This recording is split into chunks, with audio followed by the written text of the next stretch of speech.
Yo, what's going on, guys? Mush back at it with another video, here to give you a big update on the first Descendant, as preloads for the big free-to-play title are live right now. Want to go over a couple notes with the system requirements and whatnot about that game, and on top of that, a bit of an update on Warhammer Space Marine 2. The June community update for that game has dropped, and this is quickly becoming one of my more anticipated games of the year. It's really Space Marine 2, Metaphor, Dragon Ball Sparking Zero, Black Myth Wukong. Those are four titles that really stick out to me for the rest of 2024 that I am super excited for. And Space Marine 2, I've known about the game for a while, but more so has hit that upper echelon of most anticipated games for me. So we'll talk about that as well. But right off the top, I do want to note that the free-to-play third-person looter shooter powered by Unreal Engine 5, the first Descendant, its preload is live right now. It's about a 35 gigabyte install. At least last I checked, it was about a 35 gigabyte install. Let me check that again for you guys right now. It's not insanely large given the scale of some of these installs these days. Let me try to do the pre-install right now. 35.93 gigabytes to install, so it shouldn't be a sizable install. Jump on the preload right now if you are looking to play the game when the game drops, and if you don't know, as far as when the game is going to go live, midnight California time, Pacific time, and then 3 a.m. Eastern. So most of you guys, if you're in the East Coast, you probably are not going to be playing this game tonight unless you're an absolute late owl, or night owl, I should say night owl, and you're just fiending to play video games at 3 a.m. These days, my old man ass is going to bed at around 10, 11 o'clock, and sometimes I'll try to push it a little bit longer. Look, I was trying to watch something last night. I was trying to stay up until midnight last night, and your boy made it to 11:15, and I had to clock out. But yeah, these days, the 3 a.m. grind, really not my thing anymore. But the first Descendant, the preload, is live. I certainly will be jumping into it tomorrow. By the way, if you did take part in the Steam beta test in 2022 or the crossplay open beta test in 2023, you can claim your rewards and you'll receive when the game goes live, depending on your participation. So you can jump on that as well. Now, while yes, preloads are live right now, I feel like I have to reiterate that if you preload the game, that doesn't mean you're just going to avoid, too many people are getting on the servers, you guys. We didn't anticipate that there would be this much interest in the game. Look, Helldivers 2 had the same issue as far as servers getting absolutely bombarded, and I would not be all too surprised if First Descendant is going to have that issue, because I've said over and over again, this is a game that to me screams that right out the gate, it is going to have a high level of interest. It is going to have a lot of people checking it out. Now, sustainability is always the name of the game when it comes to live service games like this, and how it is 6 months from now or even 4 months from now matters a lot more than where it peaks at day one. And that's really been the more impressive thing about Helldivers 2 than anything else. It's about how much that game has been able to be a mainstay in terms of people actually continuing to play it. One more thing I should note, the system requirements for the game, I haven't really broke those down on this channel. It's a fairly easy game to run, you guys. Remember that this is a game that is going to be cross-gen on both PlayStation 4 and PlayStation 5, Xbox One, Xbox Series. But if you are looking to run this game at top-level settings, top-level performance, buckle up, because you're going to need a pretty decent PC. Even the recommended requirements aren't that crazy, but unfortunately, this isn't a game that really gives you, the 4 or 5 tiers of system requirements that I want. So, you can only take the recommended requirements with a grain of salt, and really, if you're trying to run this game at the highest resolution, highest settings possible, you're gonna need something a little bit beefier. But minimum requirements: Intel Core i5 3570, AMD FX 8350.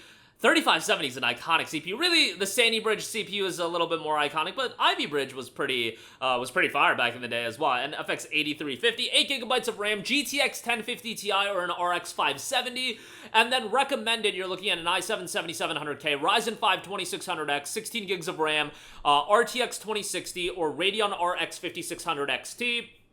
That is recommended, and that is the performance that is going to be for recommended. I would imagine that's for 1080p high settings, to be perfectly honest. Maybe it's a little bit higher than that, but this is an area where it would have been very beneficial if we had multiple tiers of system requirements. But if my recollection is correct, you generally don't get multi-tiered system requirements for Nexon titles. So it is what it is. But preload live right now, you guys. Go jump on that, and I'm excited to play this. And remember, with a game like First Descendant, I would highly recommend that you do have a squad of friends to play with. Is it absolutely essential? No, but I do think it would be beneficial in the grand scheme of things for your overall experience if this is a game you're excited for. Alright, moving on from that. Speaking of games to be excited for, man, as much as I hate the early access gimmick, and it's unfortunate that Warhammer Space Marine 2 is doing it as well, I'd be lying to you guys if I didn't say I was absolutely stoked for this game. I think it looks fantastic. Really, what this game takes me back to is the absolute pinnacle of Gears of War, but for a modern audience. Obviously, this game visually looks better than the peak Gears of War titles. I'm talking Gears 2, Gears 3. And they put out the June community update that notes, "Greetings, Space Marines. Your growing enthusiasm regarding Space Marine 2 has us incredibly motivated. Last week, you discovered our detailed gameplay overview trailer, a 6-minute in-depth look into the game modes. It features creative director Oliver Hollis-Leek, who dissects the 3 different game modes, Campaign, Operations, and Eternal War. In Campaign mode, lasting approximately 12 hours, which is totally fine.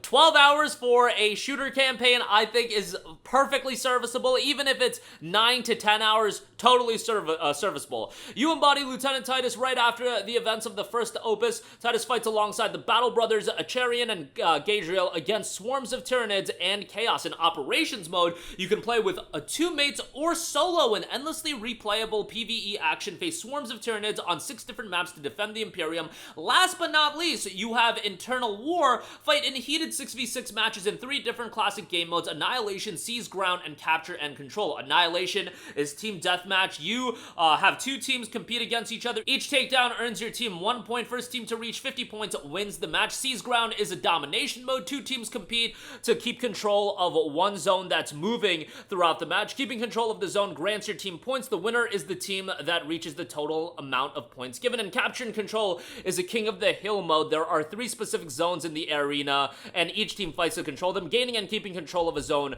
grants your team points. Be the first to obtain a certain amount of points to win the match. So while campaign is fairly short, there is going to be a depth level to the content that's available, and that's to be expected with a game like Space Marine 2.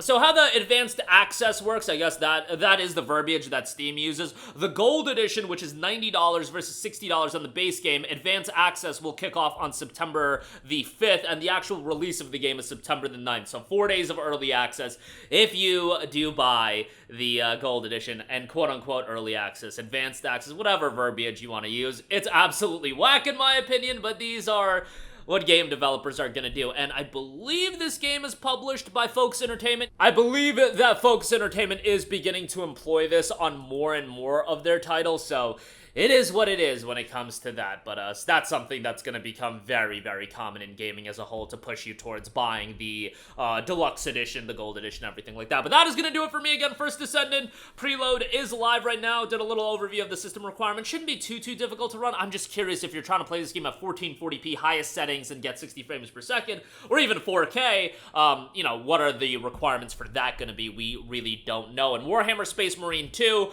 June community update outlines a lot of the information regarding the game and the content that will be available. That's going to do it for me. Let me know all of your thoughts in the comments section down below. And as always, guys, thanks for watching, and I will catch you guys in the next one. Peace out. Hey, what's going on, guys? Mush here again. Hope you enjoyed the video. As you guys might know, YouTube's notification system is sometimes a little bit wonky, even if you're subscribed to the channel. Maybe you're not abundantly aware that I uploaded a video. To remedy that situation, make sure you hit the bell notification button. This way, whenever I upload a new video, and I try to upload as consistently as possible, you will be notified directly of the upload, and you can watch it as soon as it goes live. I would really appreciate if you guys hit that button so you can stay up to date with all of the content I'm posting. But as always, guys, thanks for watching, and I'll catch you guys in the next one. Peace out.